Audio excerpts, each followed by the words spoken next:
तर मित्रांनो, लग्नानंतर होईलच प्रेम या मालिकेचे नवनवीन लेटेस्ट एपिसोडमध्ये आपल्याला पुढे असं पाहायला मिळणार आहे. इकडे काव्या अचानक डचकून झोपेतनं जागी झालेली असते आणि त्यानंतर ती म्हणते काकू असं जोरामध्ये ओरडते, आवाज देते. त्यावर तिचा हा आवाज ऐकून पार्थ देखील जागा होतो आणि त्यानंतर तिला विचारतो, काय झालं काव्या, तुम्ही ठीक तर आहात ना? थांबा, तुम्हाला काही वाईट स्वप्न तर पडलं नाही ना? त्यावर तो म्हणतो, थांबा मी तुमच्यासाठी पाणी आणतो. त्यानंतर तो तिला पाणी आणून देतो. त्यावर तो म्हणतो, आणि हा तुम्हाला केवढा घाम आला आहे? त्यावर तो हात लावून बघतो तर काव्याला ताप देखील आलेली असते. त्यावर तो म्हणतो, थांबा मी तुम्हाला आत्ता पेन किलर आणि अँटीबायोटिक देतो, तुम्ही जरा आराम करता का? पण नेमकं मला कळत नाही आहे तुम्हाला काय झालेलं आहे, असं पार्थ तिला विचारतो. त्यावर ती स्वतःच्या मनातच म्हणते, खरं तर पार्थ मला आत्ता काय झालेलं आहे हे मी तुम्हाला सांगूही शकत नाही, तुमच्याशी शेअर देखील करू शकत नाही, कारण मी तुम्हाला आता आणखी त्रास देणार नाही आहे, तुम्हाला आणखी दुःखात देणार नाही आहे, असं ती त्या स्वतःच्या मनाशी सांगत असते. त्यानंतर इकडे काव्याला ताप आला आहे आणि तिला बरं नाही आहे हे तो मानिनी काकूंना सांगतो, कारण मानिनी काकूंनी त्याला विचारलेलं असतं, तुला ऑफिसला जायचं नाही आहे का? त्यावर तो हे सर्व मानिनी काकूंना सांगतो. त्यावर त्या काकू त्याला म्हणतात, तू आता त्याची काळजी करू नको, मी आहे ना, तुझी आई आहे, तिची काळजी घ्यायला. मी ती उठली की सांग, तिला काढा बनवून देते, असं ती पार्थला सांगते आणि म्हणते, छान, चांगली काळजी घेत आहेस तू बायकोची, अशीच काळजी आयुष्यभर काव्याची घे, असं मानिनी त्या पार्थला सांगते. त्यानंतर इकडे ती स्वतःच्या मनाशीच विचार करते, मी काल जे काही तिला बोलले त्यामुळे तर तिला असं दुखणं आलं नसेल ना? आणि इतक्यातच ते काका बोलत बोलत विक्रम काका खाली येतात आणि त्यावर ती मानिनी त्यांना विचारते, काय झालं हो, तुम्ही कसल्या टेन्शनमध्ये आहात, तुमचा चेहरा का पडला आहे? त्यावर विक्रम काका त्या मानिनीला सांगतात, अगं कालच त्या दोघांचा डिवोर्स झाला, अगदी फास्ट ट्रॅकमध्ये त्या दोघांनी डिवोर्स घेतला, तुला तर माहीतच आहे ना आता आपला तिची किती काळजी घ्यायचा, तुला तर माहीतच आहे ना आपला पार्थ कसं काव्याची काळजी घेतो, तसंच आनंदही त्या अपेक्षाची नेहमी काळजी घेत असायचा. त्यानंतर त्याला कळालं डिवोर्स झाला हे जास्त त्याला दुःख झालं नाही, पण खरं कारण काय आहे माहीत आहे का तुला? त्या अपेक्षाचं लग्नाआधी त्याच्या ऑफिसच्या बॉससोबत अफेअर होतं म्हणे, आणि त्यानंतर हे अफेअर लग्नानंतरही चालूच होतं, त्यामुळे त्या दोघांचा डिवोर्स झाला. हे ऐकून तर त्या मानिनीच्या पायाखालची जमीनच सरकते आणि भलतेच विचार तिच्या मनामध्ये यायला लागतात. इकडे त्यानंतर पार्थ तिथनं उठून त्याच्या बेडरूममध्ये जातो आणि तेवढ्यातच त्याला ऑफिसमधनं फोन येतो. त्यावर तो म्हणतो, नाही मी आज ऑफिसला येणार नाही आहे, आजची मीटिंग तुम्ही कॅन्सल करा किंवा पोस्टपोन करा. त्यावर ती काव्या त्याला म्हणते, देशमुख तुम्ही ऑफिसमध्ये का जाणार नाही आहात? त्यावर तो म्हणतो, काव्या आता तुम्हीच सांगा, तुम्हाला बरं नसताना, तुम्ही आजारी असताना मी ऑफिसमध्ये कसं जाऊ शकतो? त्यावर ती म्हणते, एवढं काही गरज नाही आहे तुम्हाला घरी थांबण्याची, आणि माझी काळजी घ्यायला इथे सर्वजण आहेत ना, आणि मी देखील माझी काळजी घेऊच शकते, त्यासाठी तुम्हाला ऑफिसमधनं घरी थांबण्याची काही एक गरज नाही आहे, म्हणजे उगाचच तुम्हाला माझ्यामुळे तुमची कामं अडकून पडतील, म्हणून मी म्हणत आहे तुम्ही ऑफिसला जा आणि तुमची कामे करा, माझी काळजी करू नकात, असं ती पार्थला म्हणत असते. आणि त्यानंतर ती काव्या काय करत आहे हे पाहण्यासाठी ती मानिनी तिथे येते आणि त्यानंतर तेवढ्यातच ती काव्या पार्थवर चिडते आणि त्याला म्हणत असते, तुम्ही उगाचच सततच माझ्या मागे पुढे करत जाऊ नका, तो मला ते बिलकुलही आवडत नाही, मी तुम्हाला एकदा सांगितलं ना जा म्हणून, तुम्ही जा इथनं, असं ती त्या पार्थला म्हणत असते. त्यानंतर पार्थ तिथनं निघून जातो आणि त्याची बॅग भरायला लागतो. त्यावर ती काव्या तिथनं उठते आणि पार्थजवळ जाऊन त्याला सॉरी म्हणते.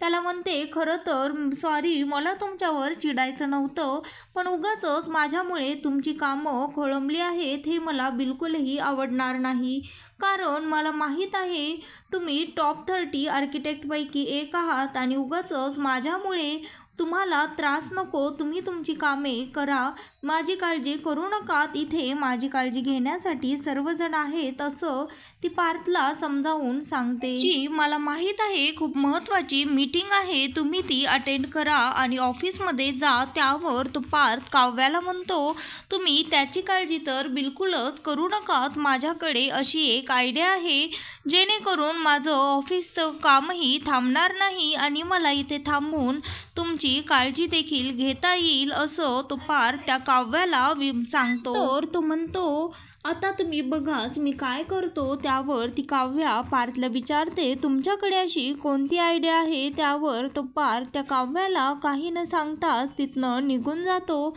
आणि इकडे जीवाकडे येतो. पण जीवा किचनमध्ये छान ऑमलेट बनवत असतो. त्यावर तो म्हणतो, काय मग बडे भैया, तुम्हाला खायचं का माझं हातचं ऑमलेट. त्यावर तो म्हणतो, नाही नको, खरंच थँक्यू, पण मला आत्ता नकोय, मी त्याच्यासाठी आलो नाही आहे. त्यावर तो म्हणतो, अरे जरा तूही जिम मारत जा, माझ्यासारखं हे डायटिंग वगैरे फॉलो करत जा, प्रोटीन शेक वगैरे पित जा जरा.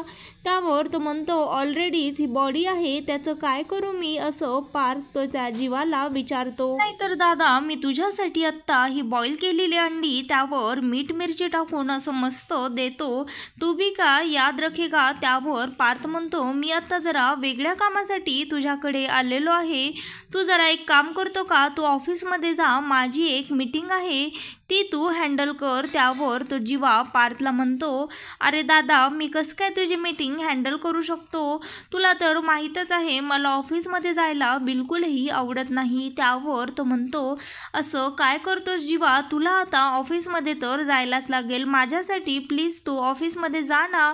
त्यावर तो म्हणतो, अरे पण तू गाईड करणार असतील ना त्या सरांना, मला कसं येईल, मला जमणार नाही ते. त्यावर तो म्हणतो, तू आनंद निवासमध्ये त्या नंदिनीच्या सरांना गाईड केलंसच ना तिच्या गेस्टला, तसंच इथेही करायचं आहे, अगदी सोपं आहे आणि तुला काही टेन्शन घेण्याची गरज नाहीये, ते तुला त्यांचा प्लॅन समजावून सांगतील, तुला फक्त त्याच्यावरती सजेशन द्यायचं आहे किंवा तुझं ओपिनियन मांडायचं आहे, बस एवढंच आहे हे. त्यावर तो जीवा म्हणतो, ठीक आहे आता तू म्हणतोयस म्हणून मी जातो. त्यावर पार्थ म्हणतो, अरे हो ना थँक्यू जीवा, खरंच, नाहीतर तू हल्ली ऑफिसला येणं तर बंदच केलं आहेस.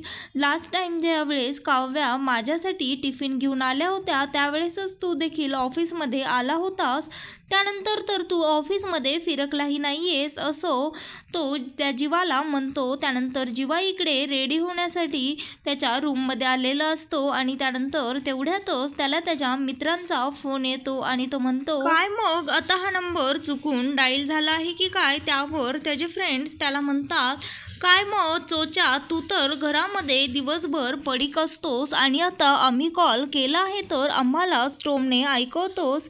त्यावर तो म्हणतो, हा वेंग्या कार्तिक देखील आला आहे की काय, काय मग आत सगळे मिळून तासाला बसले आहेत की काय. त्यावर तो म्हणतो, अरे भाई हो ना तू पण ये. त्यावर तो म्हणतो, नमकी आज काय विशेष आहे. त्यावर तो सांगतो, आज आपण सगळे ट्रेकला जाणार आहेत आणि हा प्लॅन आपला आता फिक्स झालेला आहे. त्यावर तो म्हणतो, नाही अरे मला जमणार नाही, मला ऑफिसला जायचं आहे. त्यावर तो त्याचे मित्र हसायला लागतात आणि म्हणतात, काय मग तुला यायचं नसेल तर तसं सांग, उगाचच ऑफिसची कारणं काय देतोस, तू घरामध्येच पडीक असतोस आम्हाला माहीत आहे आणि तू कधी रे ऑफिसमध्ये कधीपासनं जायला लागलास असं म्हणून त्याच्यावर हसायला लागतात. त्यावर तो म्हणतो, अरे मी ऑफिसला जात नाही, पण मला नेमकाच पार्थदादाने काम सांगितलं आहे त्यामुळे मला ऑफिसला तर जायलाच लागेल. त्यावर त्याचे फ्रेंड्स म्हणतात, मग तू ठीक आहे ते कॅन्सल कर आणि इकडे ट्रेकिंगला ये.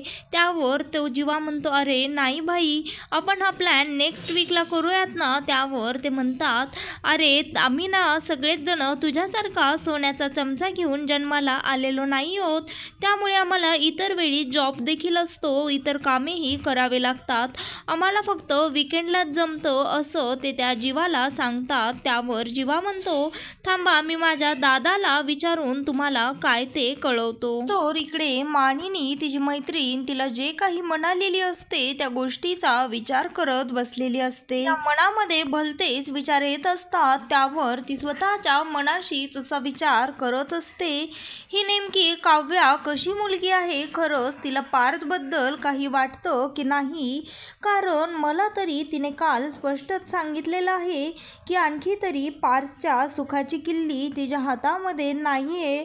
आणि आता हे अपेक्षाचं आणि ह्यांचं प्रकरण कानावर आल्यापासून तर मला फारच काळजी वाटत आहे. आणि आत्ता देखील ती पार्थचा राग करत होती, त्याच्यावर चिडत होती. पार्थने तिची काळजी केलेली तिला आवडत नाही. नेमकं ही कशी मुलगी आहे, खरंच मला तर काहीच कळत नाहीये. हिला पार्थसोबत जमूनच घ्यायचं नाही असंच असेल का, असं ती विचार करत असते. त्यानंतर ती स्वतःच्या मनाशीच म्हणते, देवा खरंच ह्या सुनीताने तर नको त्या गोष्टी भलत्याच माझ्या मनामध्ये भरवलेल्या आहेत. मला तर कळतच नाहीये की नेमकं ही काव्या कशी मुलगी आहे आणि तो मुलगा कोण असेल, असं ती स्वतःच्या मनाशीच विचार करत असते. त्यानंतर ती म्हणते, एक काम करते, ह्या सुनीतालाच कॉल करून विचारते. त्यानंतर ती तिच्या मैत्रिणीला फोन लावते. त्यानंतर ती तिच्या मैत्रिणीला म्हणते, काय ग काय करतेस, त्यावर ती म्हणते, काही नाही, तू पण कसं काय कॉल केलास. त्यावर मानिनी तिला म्हणते, अगं सांगायचं झालं तर अगदी सहजच घरातली सर्व कामे देखील आटपली होती, निवांत एकटीच मी बसले होते आणि तेवढ्यातच तुझी आठवण आली, त्यामुळे म्हटलं चला तुला कॉल करावा. काय मग काय करत आहेस, तुला बोलणं शक्य आहे ना, तुझ्या मागे गडबड तर नाही आहे ना, असं ती मानिनी त्या तिच्या मैत्रिणीला विचारत असते. त्यावर ती म्हणते, असं काही नाही आहे ग, बोल, पण मला माहीत आहे तुझ्या बोलण्याचा सूर बदललेला आहे. बोल आता, तू कशासाठी कॉल केला होतास, घरामध्ये सर्व काही ठीक तर आहे ना, काही गडबड तर झालेली नाही आहे ना. तर ती म्हणते, अगं खरं तर गडबड माझ्या डोक्यामध्ये झाली आहे सुनीता, खरं तर तू उगाचच येऊन नको ते बीच माझ्या डोक्यामध्ये पेरलंस आणि त्या काव्याबद्दल मला जे तू सांगितलंस ना, त्यामुळे तर आता मला त्या काव्याबद्दल राहून राहून उगाचच नाही ते वेडेवाकडे विचार यायला लागले आहेत. त्यावर सुनीता म्हणते, आणि हे सर्व माझ्यामुळे होत आहे असं तुला वाटतंय का. त्यावर मानिनी म्हणते, हो, उगाचच काय गरज होती माझ्या घरी येऊन माझ्या सुनाबद्दल नको त्या गोष्टी सांगण्याची, आणि काल ना काव्याशी बोलतानाही माझा सूर उगाचच वेगळाच लागला होता, पण त्या बिचाऱ्या काव्यानेच मला समजून घेतलं आणि खरं काय ते सांगितलं. तिने तिच्या आईवडिलांची शपथ घेऊन सांगितलं आहे की तिचं लग्नाआधी अफेअर होतं, पण आता मात्र तिचा त्या मुलाशी काही एक संबंध नाहीये, असं ती मानिनी त्या सुनीताला सांगत असते. त्यानंतर ती मानिनी त्या सुनीताला म्हणते, अगं खरं सांगू का, म्हणजे मागच्या काही दिवसांमध्ये आमच्या घरामध्ये जी गडबड झाली आहे त्यावेळेस तर अगदी सर्व गोष्टी त्या काव्यानेच सावरल्या होत्या.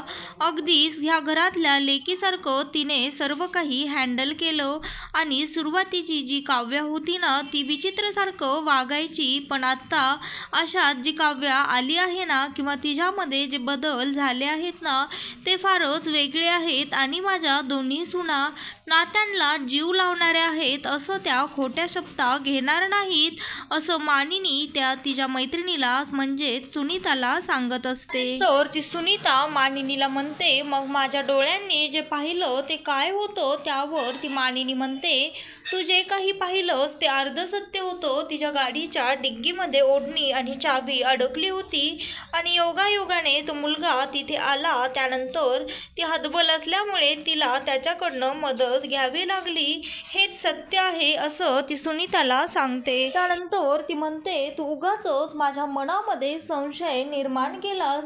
एकदा का ह्या संशयाचं भूत मनामध्ये निर्माण झालं ना की उगाचच भलतेच विचार मनात यायला लागतात. त्यावर ती सुनीता म्हणते, मानिनी तू हे सर्व मला सांगायला कॉल केला आहेस की स्वतःला सांगण्यासाठी कॉल केला आहेस. त्यावर ती म्हणते, अगं माझ्या दोन्ही सुना खरंच खरं बोलणारे आहेत, त्या असं खोटं बोलणार नाहीत असं ती मानिनी सुनीताला सांगते. त्यावर सुनीता तिला सांगते, अगं मानिनी, तुला आठवतच असेल शाळेमध्ये देखील कोणाच्या जोड्या कोणाबरोबर आहेत हे मी अगदी करेक्ट ओळखायचे आणि कोणाच्या डोळ्यामध्ये काय आहे हे मला कळतं. तुला तर माहीतच आहे ना. हे ऐकून ती म्हणते, अगं ते तर मला माहीत आहे, पण मग मला माझं सुनाबद्दलही तसंच माहीत आहे. मलाही तिच्या डोळ्यामध्ये तिचा खरेपणा स्पष्टपणे दिसतो असं मानिनी तिच्या मैत्रीण सुनीताला सांगत असते. त्यानंतर इकडे ती सुनीता म्हणते, अगं ठीक आहे, तुझा विश्वास आहे ना तुझ्या सुनांवर. मग काय झालं तर तुझ्या दोन्ही मुलांचे नीट व्यवस्थित संसार होत हीच ईश्वरचरणी प्रार्थना असं म्हणून ती म्हणते, आता मला जरा कॅफेमधली गर्दी वाढली आहे, चल मी फोन ठेवते. म्हणून ती तो फोन ठेवून देते. तर इकडे तो जीवा त्याच्या दादाला विचारण्यासाठी आलेला असतो. त्यावर पार्थ त्याला म्हणतो, अरे काय जीवा हे, तू आणखी आवरलेलं नाहीयेस. त्यावर तो म्हणतो, अरे मी आवरणारच होतो, इतक्यात माझ्या मित्रांचा फोन आला. त्यांनी नेमका आजच ट्रेकिंगला जाण्याचा प्लॅन केला आहे. नेमकं मला सांग, तुझी जी ही क्लायंटची मीटिंग आहे जी मी अटेंड करणार आहे ही साधारणपणे किती वाजेपर्यंत चालेल. त्यावर तो म्हणतो, असं कसं सांगणार तुला. त्यावर तो म्हणतो, मग तू विचारू शकतोस का. त्यावर पार्थ म्हणतो, अरे असं विचारणं किती हे अनप्रोफेशनल वाटेल. त्यावर तो म्हणतो, अरे हो ना, तेही आहेच म्हणा. त्यावर पार्थ म्हणतो, तू तुझ्या मित्रांना सांग ना, मग मी आज येऊ शकत नाही. त्यावर तो म्हणतो, अरे मी असं त्यांना सांगतच होतो, पण त्यांना जराही धीर नाही, त्यांनी हट्टच धरला आहे. त्यानंतर इकडे तो पार्थ म्हणतो, अरे तू त्यांना कॉल तर कर. त्यावर तो कॉल करतो आणि म्हणतो, अरे थांब वेंग्या, मी माझ्या दादाशी बोलतच आहे, त्याला बोलून सांगतो. त्यावर पार्थ जीवाला म्हणतो, काही हरकत नाही, तू जा तुझ्या फ्रेंडसोबत ट्रेकिंगला, मी माझं मॅनेज करेन. ही आपली कामे आपणच करायला हवीत, हेच मला बाबांनी शिकवलं आहे. त्यावर तो म्हणतो, अरे दादा तू चिडलास का, तुला राग आला का. मी कधी म्हटलं मी जाणार नाही, मी जातोय ना मीटिंगला, तू जरा ऐकून तर घे.